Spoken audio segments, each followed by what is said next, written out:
eu vou implementar a castração química de estupro. Tem que ter pena do desgraçado desse? Não, Ela tentou matar a mulher com argel. Ela falava, cara, eu só me submeti a isso porque eu não tinha dinheiro pra sair de casa com meu filho de 10 anos, eu não tinha um lugar pra eu ir. Comum. Falou o seguinte, ô Igor, qual que é a diferença de um furto de celular pra alguém que toma um tiro na cabeça por causa do celular? Cara, é isso aqui, bicho, porque se o cara não for com a tua cara... Como um Bolsonaro, ele tá falando de você, né? Como é que tu teria a capacidade de unir a população? O que precisa pra unir a população, vencer nas urnas e romper com os vícios criados pela esquerda? Essa é a mensagem do William.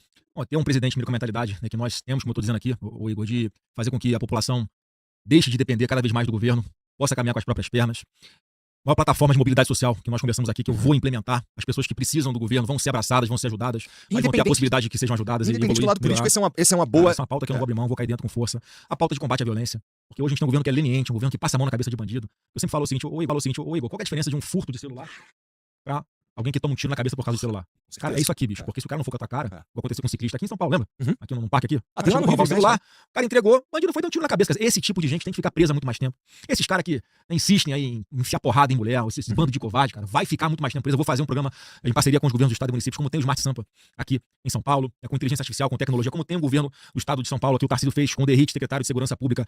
A mulher, que era vítima de violência, ficava aqui com o seu celular georreferenciado.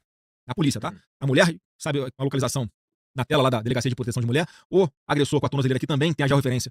E quando o marginal chega perto da mulher, automaticamente, sem precisar apertar botão nenhum, vai uma viatura para defender a mulher, vai uma viatura para ir atrás do agressor para impedir que isso aconteça. Despencou a quantidade de agressões de mulheres aqui em São Paulo e reduziu a taxa de feminicídios. Eu vou implementar a castração química. Eu vou pegar mais pesado ainda, mas, cara, isso acontece, isso tem vários países do primeiro mundo, tá?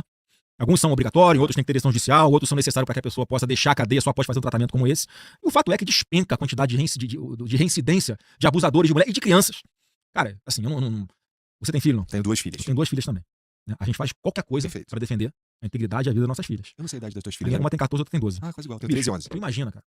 Tu deixa a tua filha, sei lá, ir pra casa de uma amiguinha dela, aí tem um desgraçado de um cara, de um padrasto lá da amiguinha da sua filha, e abusa da sua filha, bicho. Eu vou pra cadeia. Cara, tem que ter pena do desgraçado desse? Não, eu vou pra cadeia. Não, então assim, você imagina uma criança de 12 anos, de 14 anos sendo abusada, com um marmanjo enfiando um dedo nela. Não, bicho, eu vou pra cadeia. A gente faz a conta, né? Quanto tempo eu vou ficar preso? Eu não quero saber. Eu vou pagar pra ver. Então assim, a gente tem a obrigação do Estado defender as mulheres, defender essas crianças que são abusadas. E eu digo, isso não é uma pauta de ideologia. É uma pauta de proteção de verdade, uma pauta que é da direita, cara. A gente tem que comunicar com todas as letras que a gente vai defender mulheres, essas mulheres que são violentadas. Eu tô gravando com algumas pessoas e tive a oportunidade de conversar com uma mulher que foi violentada pelo marido dela. Pelo marido não, pelo companheiro dela.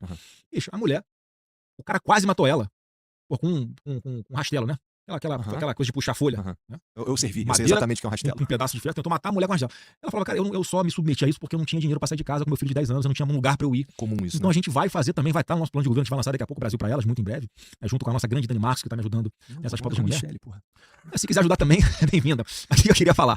Cara, o governo tem a obrigação de estender a mão pra essas mulheres. Cara. Pô, ela tem que ter um lugar pra ela tem que ter uma forma de denunciar. Sem ter medo de sofrer as consequências. Tem muita mulher que não chega nem ao ponto de denunciar, porque tem medo. Então, assim, se ela tiver um lugar pra ir, se ela tiver uma renda que ela possa ter ali até ela estabilizar a sua vida, se ela tiver um lugar onde ela possa deixar o seu filho, a sua filha em segurança, em paz, onde sabe que vai ser bem cuidado, ela não vai mais se submeter a esse tipo de vagabundo, covarde, de ser agredido e quase morrer em função disso. Assim, são pautas que a gente vai mostrar que vão fazer diferente do governo do PT, porque não adianta um pedaço de papel, né? Ah, aqui aqui a lei Maria da Penha não permite que o agressor chegue perto da mulher. Cara, o pedaço de papel não vai funcionar. Tem que fazer a coisa acontecer. Então, é assim que a gente pretende implementar e libertar o Brasil do PT, sem falar de tesouraço. Cara, vou fazer tesouraço, revogar instruções normativas, portarias, decretos que causem burocracia. Voltou aquela máquina de fiscais a encher o saco de quem quer empreender para procurar aqui um pelo em ovo para meter uma multa, fechar estabelecimento, ou então criar uma dificuldade para extorquir o empreendedor. Cara, isso tem que acabar. O Bolsonaro mostrou que dava para fazer isso, ele fez isso. E o Brasil começou a decolar, bicho. A gente deixou deixamos 1 trilhão de 22 para 23, Igor. Deixamos 1 trilhão de contratos assinados de investimentos no Brasil. 700 bilhões em infraestrutura.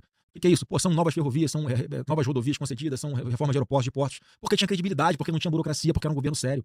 Vou te contar uma história rapidinha que eu sei que tá acabando. É contigo. Era começo de governo. E aí tinha eu fui num evento, foi até na Bahia. Era um evento de pessoal de construção, civil, não sei o quê. Aí no intervalo, veio um cara falar comigo, eu sou o maior construtor de pier, não, como é que é o nome daquelas, as garagens no mar? Marinas. Eu sou o maior construtor de marina do Brasil e eu quero fazer um elogio pro seu governo. Pela primeira vez, eu precisei de uma autorização do governo, que é a SPU, né, o Serviço de Patrimônio da União. Pela primeira vez, essa SPU tem que autorizar ele a fazer uma marina. Porque é um terreno de marinha, é uma área da União. Pela primeira vez eu não fui extorquido por um governo ao pedir uma autorização para fazer uma marina. Eu falei, aqui é o cara. Eu vou ligar pra ele aqui agora. Até se você tá me assistindo aí, o nome dele é Bispo. Né? Eu não sabia que era o cara, pô. Eu era senador, filho do presidente da República, e um ponto estratégico do governo, tava um cara técnico lá. Aí, pô, liga pra ele que eu quero elogiar. Ele vai ouvir um elogio do filho do presidente, né? Vamos enaltecer o trabalho do cara. Aí ele passou no telefone e ligou, pô, tudo bem, seu Bispo, eu tô aqui com uma pessoa que quer falar contigo. Eu falei, ô, seu Bispo, tudo bem? Aqui é o Flávio Bolsonaro, queria te dar os parabéns. Flávio, faz. Eu falei, como é que é, mano? É o Bispo que tá falando, cara. É o Bispo aqui, pô. Esse Bispo, eu fiz escola técnica de eletrônica, e eu fiz estágio no IME, pra poder complementar as horas complementares. Eu precisava disso, eu fiz no IME, um estágio lá. E eu ia de carona com o bispo. Eu morava na Tijuca, né? No prédio do Gustavo Montezano, que foi o presidente do BNDES. Morava no meu prédio. Também fui parar no governo por indicação, não tem nada a ver comigo. Foi a equipe econômica lá do Paulo Guedes. E aí eu, o bispo e o Montezano de carro da Tijuca pro IME. Quer dizer, eu conhecia o cara, super preparado, fez um trabalho brilhante na SPU e mostra, ô Igor, qual era o critério que o presidente Bolsonaro utilizava para escolher pessoas-chave no governo. Competência, cara. E é assim que a gente vai fazer para mudar o país. Porque hoje o que tem mais no governo Lula? Cara, ou é corrupto ou é incompetente, ou as duas coisas juntas. É um desastre. Essa é a marca do governo do PT, porra, incompetência e roubalheira e corrupção. Cara. E o presidente Bolsonaro mostrou que dá para fazer diferente. E essa é a minha escola. E é assim que eu pretendo fazer. Então, respondendo a pergunta da moça aí, como é que você vai fazer? É isso, é através de exemplos e me espelhando nas boas práticas do governo do presidente Bolsonaro. Eu vou dar play em uma aqui que representa várias, tá? Essa já não é tão gostosa, vamos lá. Ó, um monte igual. Anônimo mandou uma mensagem pelo Pix. Boa noite, há meses. A equipe do Flávio informou às emissoras que não iria participar dos debates, caso o Renan Santos participasse. Gostaria de saber se é isso mesmo, e se sim, o porquê. Essa é mentira, né, cara? Eu nunca falei isso. Que bom. Nem minha equipe nunca falou isso. Seria um absurdo. Não, porra, olha só, eu vou. Não tem problema nenhum de debater com qualquer pessoa. Nenhuma preocupação com isso. Né? Assim, nunca teve da minha parte no anúncio que eu não vou, que eu iria, se ele for. Se deixar de ir, não vai ser por causa disso. Eu acho que ele próprio deve ter plantado esse troço aí pra repercutir isso aí. Então, que é possível. Não tem nenhum problema de debater com quem quer que seja, porque eu vou debater o país, não tenho preocupação de responder pergunta nenhuma. Eu sentei aqui contigo, eu fiz alguma imposição, não falo desse assunto. Sério. Cara. É assim Isso eu respeito, tá? E é assim que vai ser, né, durante essa campanha inteira, né? E vou enfrentar quem tiver que enfrentar. Bom, tem uma outra aqui que pega também na tua idoneidade, que assim, na real, eu queria ouvir o que tem pra dizer, porque é um assunto mesmo interessante. Valeu. Fábio mandou uma mensagem pelo Pix. Você tem sido ligado a pessoas envolvidas em investigações de graves polêmicas, como Canela, Bacelar e TH Joias. Não acha que ter esse entorno sob suspeita compromete sua imagem e credibilidade? Claro que não compromete, porque cada um tem um CPF, né? Porque a pessoa, né, me conhece e que eu tenho que ser responsabilizado pelo que ela faz. Então, assim, né, eu acho que as pessoas têm o direito de se defender. Né, coincidentemente, né, já que ele falou de pessoas do Rio de Janeiro, né, o que você vê hoje é o ministro do Supremo dando canetada para fazer interferência nas eleições no Rio de Janeiro. Hoje o governador do Rio de Janeiro é o presidente do TJ, quando na verdade era para ser o presidente eleito da Assembleia Legislativa. Em Roraima, que é exatamente a mesma situação, lá teve eleição. E foi escolhido um novo governador, mesmo, assim, o critério foi diferente, e no caso específico de Roraima, o que aconteceu foi que uma canetada de ministro supremo, por causa de uma canetada, houve uma eleição só com um candidato, que é o candidato de oposição à direita lá. Porque o nosso candidato que deixou a prefeitura de Boa Vista para concorrer ao governo nas eleições regulares em outubro, como teve uma eleição antes disso, você vê que no Rio de Janeiro era para ter acontecido também, não aconteceu. Então olha o critério diferente. Lá o que aconteceu, ele se elegeu, o nosso candidato, o Arthur, um abraço pro Arthur, pessoal de Roraima aí. Hélio Lopes, Hélio Negão, um abraço pra você também, pré-candidato a Senado lá em Roraima. Ele é de Roraima? Não, ele foi pra lá, Entendi. pra disputar a eleição lá. E aí o que aconteceu? O nosso candidato, que tava concorrendo sob júdice, teve mais de 63% dos votos. O outro candidato perdeu na urna e a decisão do Supremo é indeferir aquele que o povo escolheu e na canetada escolheu o governador. Então o Rio de Janeiro, as pessoas que estão sendo aí alvo dessas operações, a gente não pode desconsiderar que é uma clara interferência, né, por parte de, infelizmente, nesse caso aí, mais uma vez, Alexandre de Moraes, né? Uma ADPF, para quem não sabe, é uma ação, uma arguição de descumprimento de preceito fundamental da Constituição. Vamos lá, é uma ação, é uma ação que você discute princípios da Constituição. Olha, você está aqui descumprindo princípios de direitos humanos aqui. Nunca na história uma ação como essa foi usada como uma ação penal normal. E o que está acontecendo nessa ação? É busca e apreensão, é prisão, é afastamento do governador, é tudo, cara. Nunca aconteceu isso na história do Brasil. E é nessa ação que essas pessoas estão sendo aí alvos. E tá havendo essa interferência por parte do Supremo. Cara.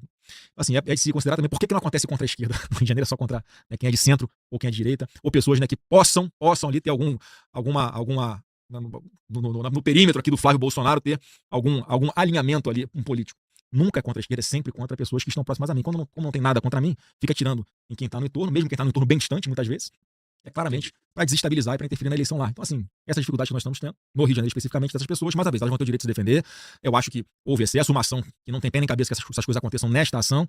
Não por acaso, mais uma vez, o relator dessa ação é o Alexandre de Moraes, vão ter aí a possibilidade de se defender e a gente vai se adaptando ali. Tanto é que nós lançamos agora no janeiro o nosso pré-candidato a Senado pelo PL, que é o Carlos Portinho, né, que já é senador, foi líder do governo Bolsonaro há muito tempo, uma pessoa preparada, que vai estar no palanque junto com o nosso pré-candidato ao governo do Rio, que é o Douglas Ruas, né, e estamos esperando aí como é que vai a federação, que é a PP e União Brasil, como é que eles vão fazer com relação ao outro pré-candidato que estava posto. Então, com muita tranquilidade, vamos aí vencendo todas essas perseguições. O Igor pode ter certeza que a gente vai livrar o Brasil das mãos sujas do PT. E nesse sentido, a gente vai para a última de todas, que essa eu faço questão de ler, na real, porque também queria muito ouvir o que tem que falar sobre isso. Que é, o eleitor indeciso mandou: boa noite, Flávio. A impressão que tenho é que a sua candidatura se apoia em não ser o Lula. Gostaria que, se possível, citasse propostas concretas para a saúde, para a educação e para a segurança. A gente já falou de propostas concretas, né? Mas o ponto mais importante aqui, Flávio, eu preciso ser honesto contigo, é que tenho a impressão que Tanto a campanha do Lula quanto a tua campanha são bastante... É muito importante que haja o antagonista. E esse antagonista, ele é muito claro. Então, a gente tá vivendo uma situação que tem gente que vai votar em você pra não eleger o Lula e vice-versa. São muito bem-vindos aí. E esses caras, eles muito provavelmente, eles não sabem nem o que tu tá propondo. Basta não ser o Lula. E do outro lado, a mesma coisa. O cara não sabe nem o que o Lula tá propondo. Basta não ser o Flávio. Na minha opinião, esse é o jeito errado de votar. O jeito certo de votar é eu entender que, por exemplo, você é melhor que ele por causa disso, disso e disso. Tá ligado? Não é vou votar no Flávio porque ele não é o Lula. Manja? O que tu tem pra dizer sobre isso? Tem que dizer que tá na mão do eleitor, né? Não é uma responsabilidade minha a ver essa polarização. É porque antigamente como é que funcionava? Era PT contra PSDB. Né? Aí todo mundo viu que o PSDB era mais esquerda, nunca foi de direita. Né? Era aquele teatro das tesouras que chamam, né? E aí vem um cara... do Lula? É o cara Geraldo Alckmin, né? Ex-PSDB, enfim, estão lá alinhados. Então, o que é que rompeu essa dicotomia? Foi um cara chamado Jair Messias Bolsonaro. Um cara que todo mundo começou a conhecer pela internet, porque até então, Igor, todo mundo se informava pela grande mídia. Então a manipulação era muito mais fácil, o direcionamento, a tendência. Né? Por isso que ficava ali PT, PSDB. Aí vem a internet, esse contato direto, olho no olho, milhões de brasileiros assistam ao presidente Bolsonaro falar aquele épico discurso dele, num quebra-queixo, né, falando sobre o presídio de Pedrinhas. Todo mundo criticando direitos humanos, lá não tem condições de os presos ficarem no presídio de Pedrinhas. É só não roubar, não estuprar, não matar. Você não vai pra lá, porra. Os caras fodem nós a vida inteira. Eu tenho que dar vida boa pra ele. Não vou dar vida boa porra nenhuma. Então foi assim, as pessoas, porra, tem um cara lá que fala o que eu penso, que eu me identifico. E assim começou. Né? Pelo contato direto aqui, olho no olho, sem filtro. Então, quando hoje você fala, é Lula ou Bolsonaro, cara, mas assim, é o eleitor brasileiro que faz a análise de cenário hoje, se identifica com um dos lados, não se identifica com nenhuma outra terceira via, a culpa não é minha, cara. Perfeito. Desculpa, né? As pessoas, quando veem o Flávio Bolsonaro, já sabem, aqui tem sangue de Bolsonaro. Não é exatamente igual.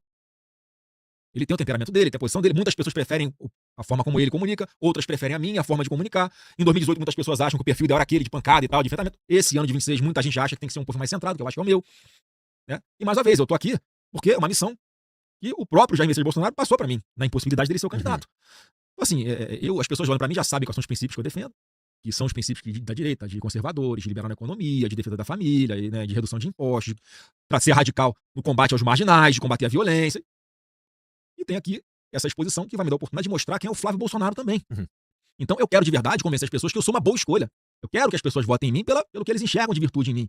Quero que as pessoas votem em mim, né, quando for na eleição, que eu não posso pedir voto aqui, né? Fazendo essa ressalva sempre, no futuro muito próximo, quando o partido confirmar a minha candidatura a presidente, agora eu sou pré-candidato ainda, pelas minhas propostas. Falamos de várias aqui, várias, em todas as áreas, né? Falamos de várias. E óbvio que aqueles que não estiverem atentos ou entenderem que as minhas propostas não são tão boas, mas acharem que as minhas propostas são, apesar de não serem tão boas, são melhores que a do Lula, tô aceitando o voto. E aqueles também que querem votar, que querem mudar o país, são bem-vindos também. E é assim que funciona. E não cabe a mim, a você, a ninguém, impor o que o eleitor vai querer fazer, qual critério que ele vai escolher para votar em alguém.